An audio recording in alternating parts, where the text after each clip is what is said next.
ગિરનાર સિદ્ધ ભૂમિમાં ભવનાથ તળેટીથી જંગલ વિસ્તારમાં એક એવું ભૈરવ દાદાનું સ્થાન છે જ્યાં રાત રોકાવું અશક્ય વસ્તુ છે.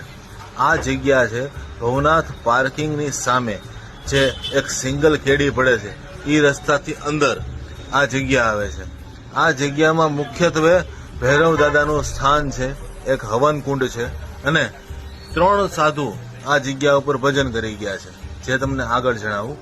પણ આ ભૈરવ દાદાની સામે એક મહાદેવનું ખૂબ જ પ્રાચીન સ્થાન છે, જેનું નામ છે ઓમકારેશ્વર મહાદેવ, જે પ્રકૃતિના 16 કળાની વચ્ચે અને નદી કિનારે આવેલું આ સ્થાન છે.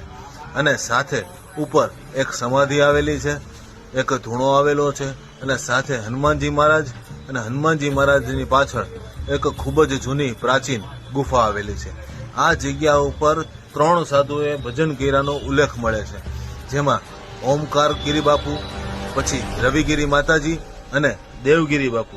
અને જે સમાધિ છે એ દેવગીરી બાપુની સમાધિ છે એમ કહેવાય છે. આ જગ્યા ઉપર ત્યારબાદ કોઈ રોકાઈ શક્યું નથી એવી આ જલજલા જગ્યા છે. શું તમે આ જગ્યાના દર્શન કરેલા છે?